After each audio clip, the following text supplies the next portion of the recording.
విజయవాడలో ఒక 3 BHK లేదా 4 BHK ఫ్లాట్ చూస్తున్నారా? అయితే ఇది బందర్ రోడ్ కి దగ్గరగా ఒక మంచి ప్లెజెంట్ లొకేషన్ లో సేల్ కి వచ్చిన గేటెడ్ కమ్యూనిటీ ప్రాజెక్ట్.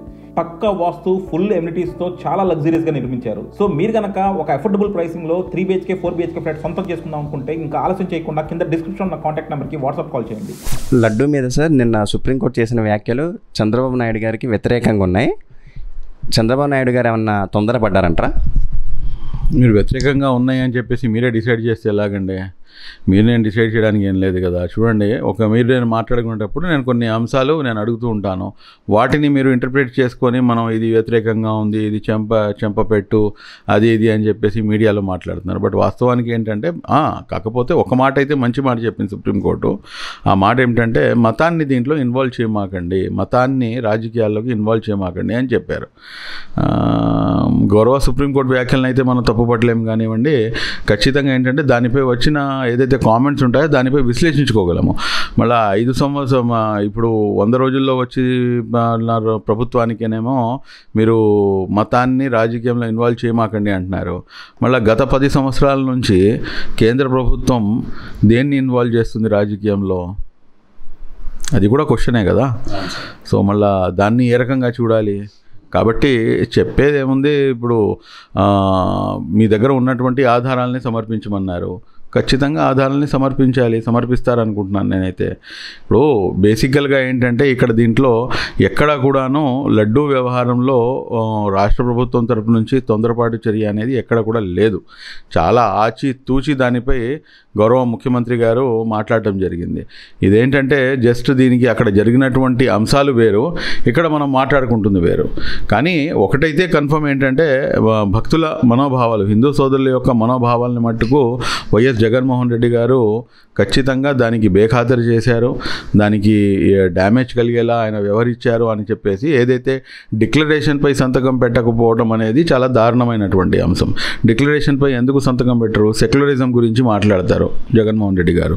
సెక్యులరిజం గురించి అంటే సెక్యులరిజం అంటే ఏంటి? మెడలో సిలువ వేసుకొని బ్యాప్టిజం తీసుకొని మీరేమో హిందువుల్లాగా మీరేమో ఇది మన పూజలు పురస్కారాలు చేయడం, ఇది సెక్యులరిజమా? ఎవరిని మోసం చేయడానికి? అటువైపు మీరు క్రైస్తవుల్ని మోసం చేస్తున్నారు, ఇటువైపు హిందువుల్ని మోసం చేస్తున్నారు, మూడో వైపు ముస్లింలను మోసం చేస్తున్నారు. అందరినీ మోసం చేసినట్టు కాదా? రాజకీయాల్లో మతాన్ని ఇన్వాల్వ్ చేయడం కాదా ఇది? రాజకీయాల్లో మతమే కదా ఇన్వాల్వ్ అవుతుంది. మళ్ళీ ఇదే రాజకీయాల్లో మతాన్ని ఇన్వాల్వ్ చేయకూడదు అని చెప్పేసి మళ్ళీ సుప్రీంకోర్టు వ్యాఖ్యానాలు. ఇది కేవలం చంద్రబాబు నాయుడు గారి గురించి లేకపోతే ప్రభుత్వానికి దృష్టిలో పెట్టుకొని చెప్పిన మాట కాదు. ఒక బిగ్గర్ ప్లాట్ఫామ్పై అందరికీ చెప్పినటువంటి మాట ఒకటి. రెండవది మానవత్వం గురించి మాట్లాడతారు జగన్మోహన్ రెడ్డి గారు. ఎటువంటి మానవత్వం అంటే ఏంది? మనకి తెలియదు ఏంటి చెప్పండి? మానవత్వం గురించి మనకి తెలియదే ఉంది. మానవత్వం గురించి ఇద్దరు చెల్లెళ్ళు ఎంతో ఉంటారు రోధించి న్యాయం చేయండి మహాప్రభు అని చెప్పి సొంత చెల్లెళ్ళు ఎన్ని విధాలుగా శతవిధాలుగా మిమ్మల్ని రిక్వెస్ట్ చేసినా కానీ మీరు మానవత్వంతో మీరు రియాక్ట్ కాలేదు. డాక్టర్ సుధాకర్ అంశంలో మీ మానవత్వం ఎక్కడ మంట కలిసిపోయింది? అబ్దుల్ సలాం అంశంలో ఎక్కడ మంట కలిసిపోయింది? దాని తర్వాత అనంతబాబు ఎమ్మెల్సీ సుబ్రహ్మణ్యం అని హత్య చేసిన వాడిని మీరు చంకరం పెట్టుకుని తిరుగుతున్నారు. మళ్ళీ ఇది పెట్టుకుని తిరిగేటప్పుడు మీకు మానవత్వం గుర్తు రాలేదా? కాబట్టి పెద్ద పెద్ద మాటలు మాట్లాడటం వేరు, కానీ తిరిగి మళ్ళీ మీ ముందే క్వశ్చన్ రూపంలో వచ్చి నుంచుంటే వాటికి సమాధానం చెప్పుకోవడం కష్టం అవుతుంది. ఈరోజు మీరు సెక్యులరిజం అంటున్నారు. సెక్యులరిజం అంటే ఒకరిని ఒకరు గౌరవించుకోవటం. మీ యొక్క మత ఆచారాలు ఏదైతే ఉంటాయో హిందూ సోదరులవి, వాళ్ళ మత ఆచారాలని, నా యొక్క మతాచారం ఏదైతే ఉందో పరస్పరం ఒకరు ఇచ్చిపుచ్చుకోవడం, గౌరవం ఇచ్చిపుచ్చుకోవడం, వాళ్ళ యొక్క మతాచారాలను గౌరవించడం, దాన్ని పాటించడం సెక్యులరిజం కాదు.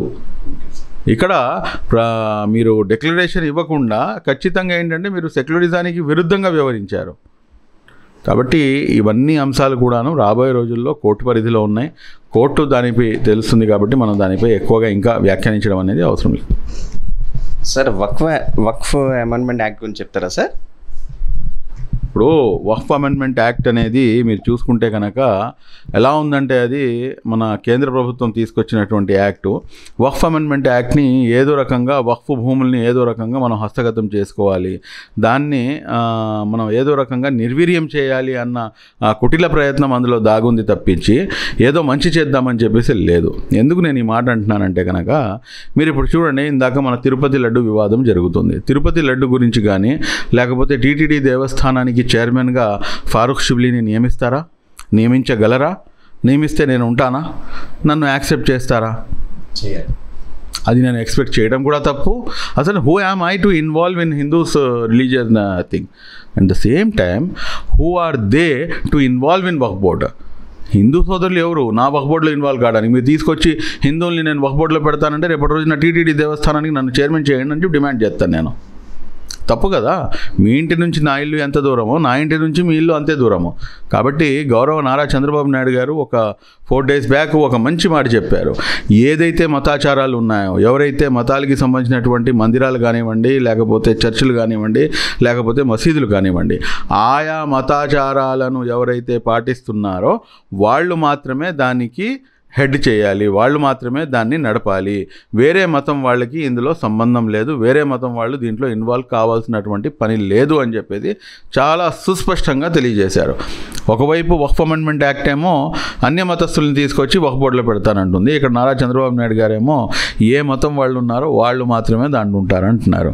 కాబట్టి ఈ వక్ఫ్ అమెండ్మెంట్ యాక్టు మన ఆంధ్ర రాష్ట్రం గవర్నమెంటు ఏ రకంగా సపోర్ట్ చేస్తుందో మీకు తెలియదేం కాదు ఇంకా. Thank you. Thank you sir.